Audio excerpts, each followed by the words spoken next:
iba. We are number 106.7 Energy FM. Pangga. Huwag mo sabihing radyo. Sabihin mo.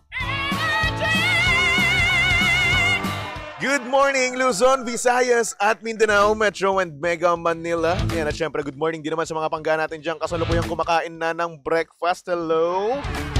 Kumusta naman ang inyong mga buhay-buhay? Kayo ba ay may pera pa? Ha? Or baka naman wala na?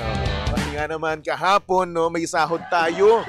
Yung mga pangga natin dyan na sumasahod ng Agis at A25, no, congratulations. Nakasahod na naman kayo kahapon. Pero ngunit subalit at tapwat, no?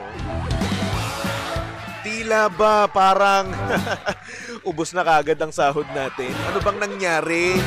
Bakit ba bigla-bigla na tayong nawawalan at nauubusan ng sinusuweldo? Nako. Yung iba kasi dyan, ang daming binibili, di ba? Ang daming luho, di ba?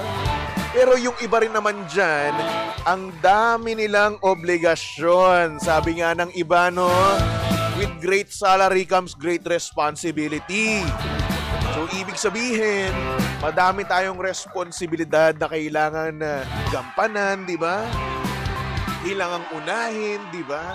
Like for example, yung mga needs natin, ayan, kailangan talaga natin yan. And of course, no, yung mga bills, due dates, di ba? Nako, napakadami. Kaya naman, hello sa mga pangga natin diyang breadwinner, no? Kaya nyo pa ba? Yung tipong binubuhay nyo ng sarili nyo, pero at the same time, binubuhay nyo pa rin ang inyong pamilya, di ba? Kaya naman, good morning sa mga pangga natin diyang breadwinner, no? At sana rin naman, makapagpahinga pa rin naman kayo, di ba? At the same time, enjoy nyo rin naman ang inyong mga sinasahod, di ba? Kasi minsan, deserve natin, no? Yung ating mga kinikita, di ba? Yung ating mga pinaghihirapan, no? Kaya naman, go ahead, no? This is your sign. Kung meron ka namang extra dyan, no? Mag-travel ka na. Ayan, pumunta ka ng LU, pumunta ka ng Baguio, pumunta na ng ibang bansa, di ba? Or hindi naman kaya ng Palawan, ng Boracay. Ay nako, napakasarap. Siargao, pwede rin naman, di ba? Kaya naman, go ahead. Do yourself a favor, no? Go. Mag-book ka na. Ituloy mo na yan. Madami namang mga ano dyan. Mga promo, di ba? Oh. Or hindi naman kaya saka mo na lang isipin yung gastos, di ba? Yung mga nagastos mo. Kapag tapos na at na-enjoy mo na, di ba? Oh. Makaka-own ka rin naman ulit, di ba? Anyway, saktong oras, 6:28 on the clock. At syempre, kasama nyo pa rin at kalandian ng hot baby boy ng radyo. Of course, walang iba kung hindi si Baby Toby. At syempre, si Baby Toby ay live na ngayon, no? Sa Energy FM Facebook page. Kaya naman kung gusto mo makita ang itsura ni Baby Toby ngayong Wednesday morning, no? Ayan, pumunta lang kayo sa Energy FM 106.7, okay? Alright, at syempre para naman sa mga pangga natin dyan, board na, no? At tila ba walang magawa, di ba? Ay nako, sino nga naman ba talaga ang may ayaw ng fun and exciting na laro, lalong-lalo na kung boring ang oras mo, di ba? Kaya naman kung mahilig ka sa Tong Its at iba pa, nako, tara na sa Game Zone. Ayan, ang fun believable sa Game Zone dahil you play a real game of Tong Its with real players for free. Ayan, may chance ka pang makisplit over 34 million pesos at may chance ka pa to claim up to 14,640 pesos daily. Ang makuhang cash credits ay pwede rin gamitin pang laro sa kahit na anong game at syempre, kaya rin itong i-cash out. Ang Game Zone na may dalawang event araw-araw. So ano pang ginagawa natin dyan? G ka na ba? Visit gzone.ph and social media account on Facebook, Instagram, and TikTok at tara Game Zone. Hindi na sa Tong Its, tara sa Game Zone. Tandaan na ang gaming ay dapat fun lang, di ba? Visit pagcor.ph/regulatory or email keepitfun@pagcor.ph. Promo runs from January 1 to December 31, 2025. EGLD reference number MKTG 2024-2564. Gaming is for 21 years old and above only. Game responsibly, keep it fun, di ba? Kaya naman go ahead kung bored na bored ka na, di ba? Hello naman po sa inyong lahat. And hello sa mga bangga natin dyan sa comment section. Kamusta naman ang buhay-buhay? Hello kay Leng Perez. Good morning sa iyo. Kay Rocky Alex, hello. Kay Shav, sabi niya, shoutout from Dipolog City, Pangga, breadwinner here. Sana magkaroon na ng palaman ang bread. Kasi lagi na lang bread lang. Ayun. Well, ganyan talaga. Uy, masarap din naman ang tinapay, ah. Actually, ngayon, nag-crave na naman ako sa pandesal. Pandesal na mainit yung tipong bagong luto, di ba? Tapos, sasamahan mo yun, papalamanan mo yun ng tawag dito, ng peanut butter, tapos iinom ka ng orange juice. Nako! Perfect combination, di ba?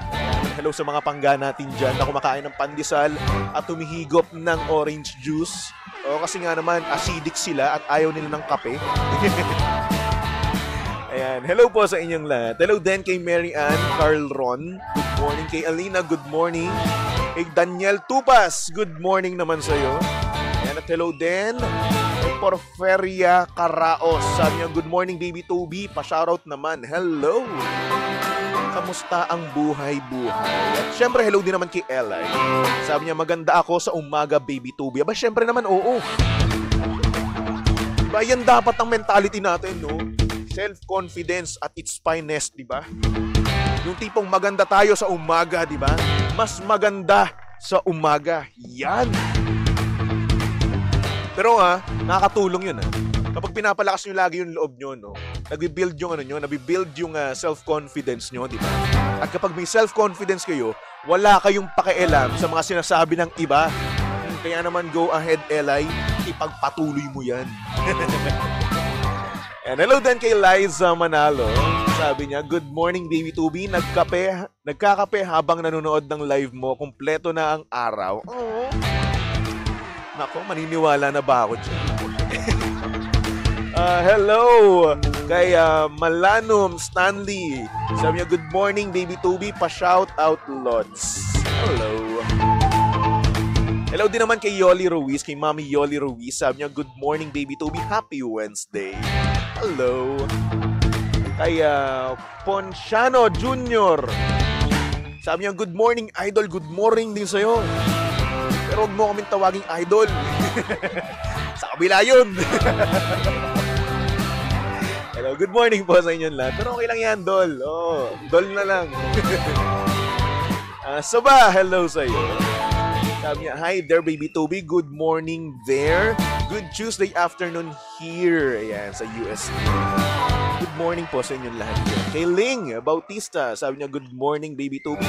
Watching from Kuwait. Hello po sa inyong lahat.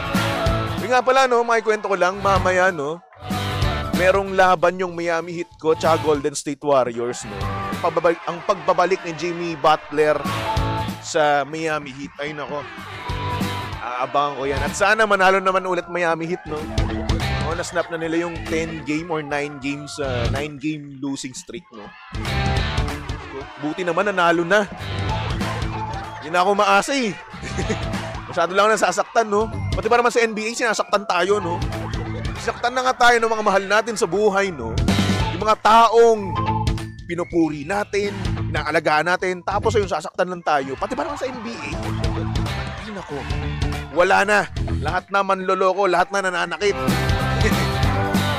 Ay, nako. Anyway, good morning sa mga pangga natin diyang maraming hugot sa buhay, Yung tipong madaming hinanaing sa kanilang mga buhay-buhay. Pero ayun, di naman nila gawa ng paraan. Sana ako doon. Ang daming hanash, di ba? Ang daming hugot. Pero wala din.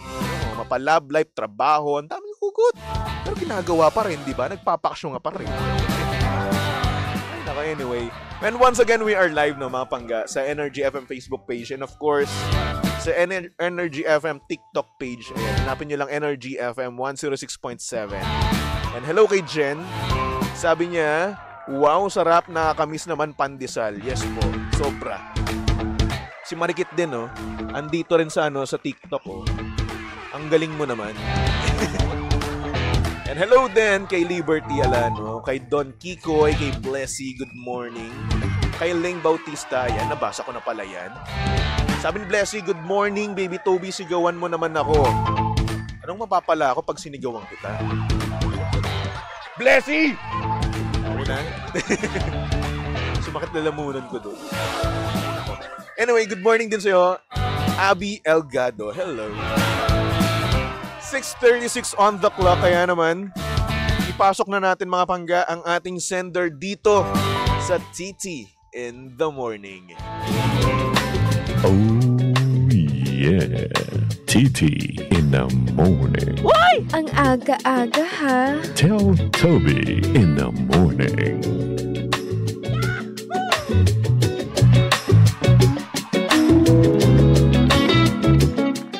Good morning sa mga pangga natin dyan. May kalandian, may kabebe time, at tila ba parang na-fall na sila.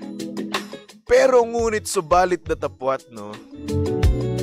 Since na-fall na nga sila at mahal na nila yung taong iyon, no? Kahit may red flag, hindi nila yon pinapansin. At ikaw ba? Kapag ba may red flag na nakikita, itutuloy mo pa ba ang iyong panliligaw? Well, anyway, ito ang storya ng ating sender. At ang sabi niya dito, "Good morning, baby Toby. Tago mo na lang ako sa pangalang Zai. Minsan talaga, tanga ka kapag nagmamahal, no? Like, ang dami mo ng signs na nakikita pero dead maka pa rin. Baby Toby, may nakalandian akong babae noon. At ayun na nga, super sweet niya at super ganda niya kaya ako na-fall ng sobra-sobra. Ang ganda ng kanyang mga ngiti at lagi niya akong pinupuri. Or hindi naman kaya kino-compliment. Nag-update din siya at binibigyan niya ako ng assurance. Kuno. Kaso ayun, nung nagtagal kami, baby Toby, nakita ko na yung mga red flags niya. At isa na nga doon, yung hindi pa nakaka-move on sa ex niya. Pero syempre, gaya ng iba. Gaya ng ibang nagmamahal, deadma lang ako. At inisip ko na lang na tutulungan ko na lang siya maka-move on. Kaso yun na nga, ilang months lang, nagkabalikan na sila ng ex niya.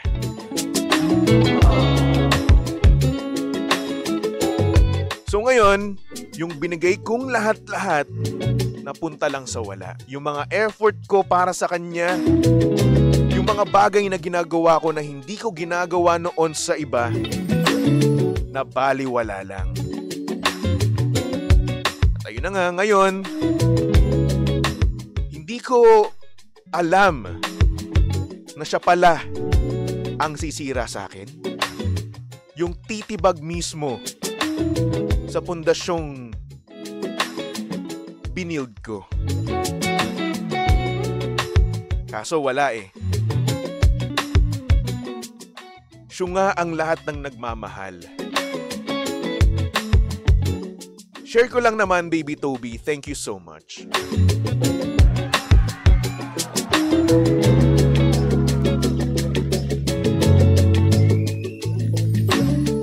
Nakakalungkot naman. Grabe.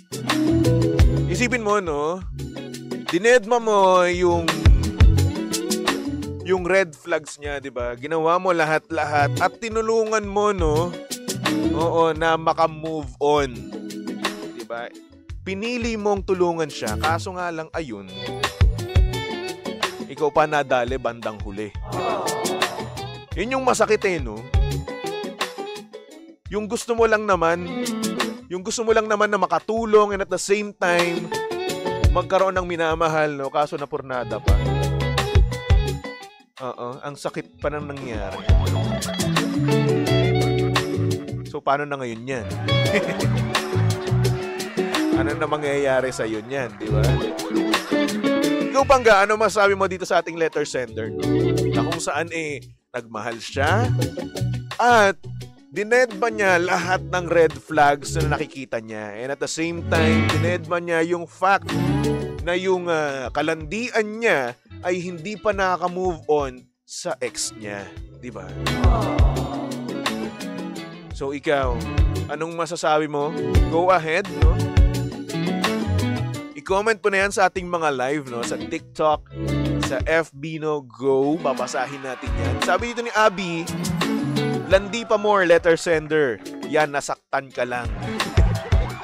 Wala naman siguro masama sa lumandi, no? Sabi ni Blessy, binola ka lang bumalik sa ex nung hindi naka-move on. Ayun.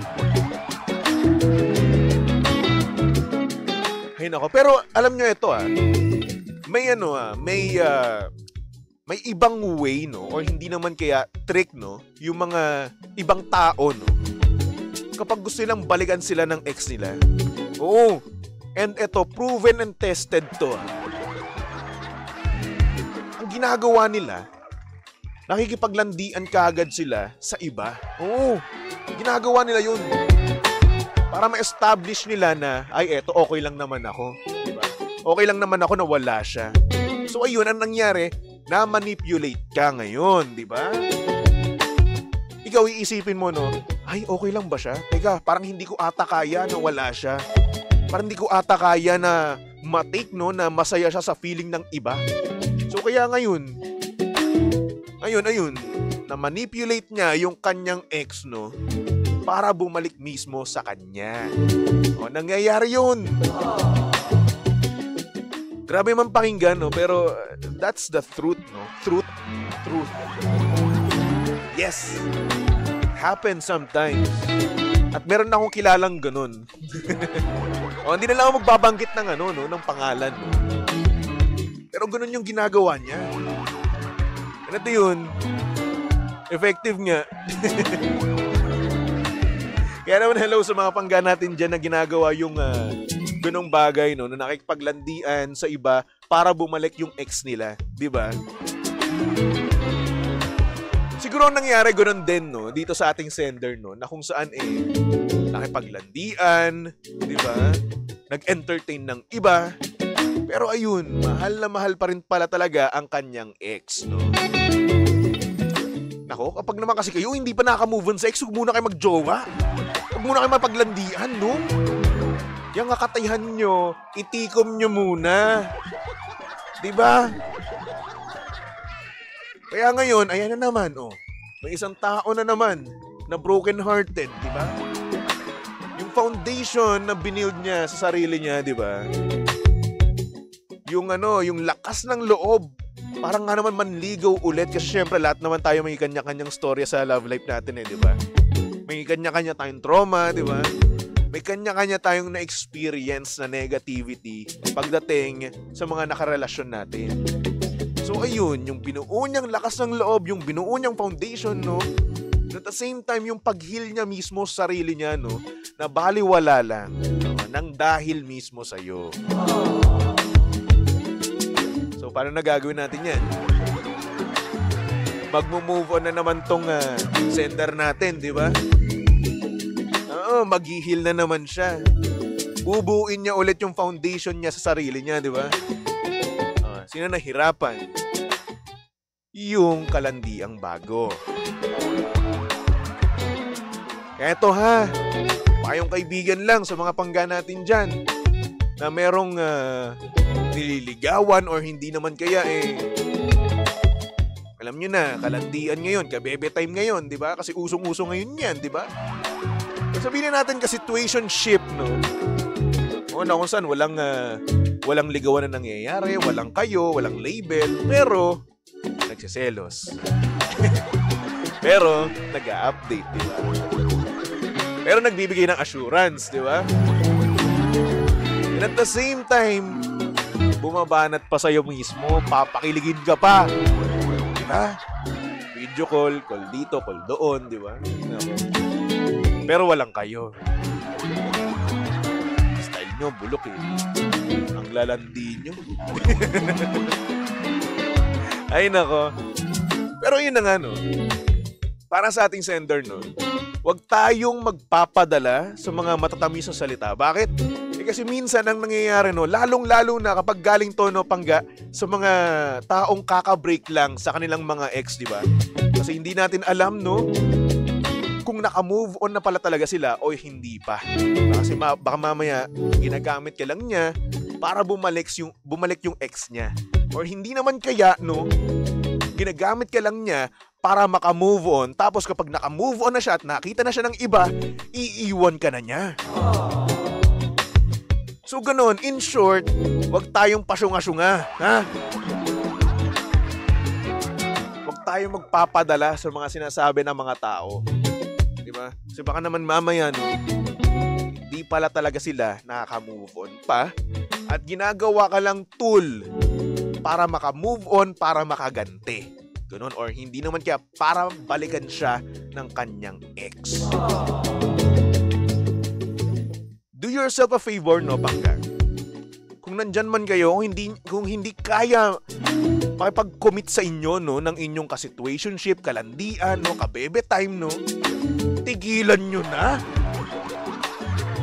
Hindi yan nakapag-commit for a reason.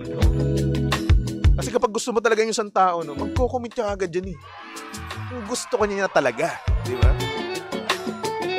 Commitment is easy, no? Kapag gustong-gusto mo yung tao. Diba? Yun kaagad yung iisipin mo, no? Ay, gusto ko na siya. Eto na yung gusto kong makasama habang buhay. Dito ko sa kanya gusto mag-commit. Una pa lang malalaman mo na yun eh. Diba? Ngayon, kung hindi niya yun alam sa sarili niya, no? Ay, naku, iwanan mo na. Habang sinasabi niya na, ano, na go with the flow lang tayo. Ay, naku, nek-nek nyo. Sign yan, no?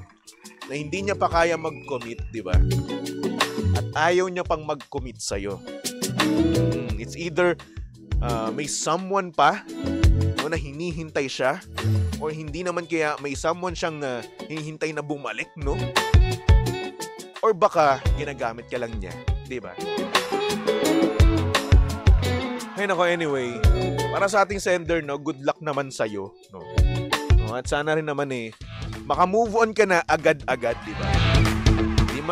Hindi yan na madali, no? Yung pag-move on na yan. Pero sana naman dumating yung panahon na tawanan mo na lang to at sabihin mo sa sarili mo na, ang syunga ko naman doon.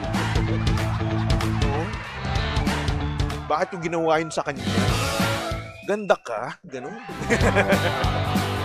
Ay nako. Anyway, para sa mga Pangga natin dyan, pwede pa rin kayo magpatawag, no? Ayan. Punta lang kayo Energy FM 106.7 or hindi naman kaya pwede na kayong mag-PM, no? Para isend ang inyong mga mensahe, di ba? Punta lang kayo sa aking Facebook page. Hanapin nyo lang Baby Toby 1067. Okay? Alright. So for the meantime, magbalik tugtugan muna tayo. Tumutok lang dito sa estasyong same. Pero iba, we are number 106.7 Energy FM. Pangga, huwag mo sabihing radyo. Sabihin mo Energy! Now that it's all said and done.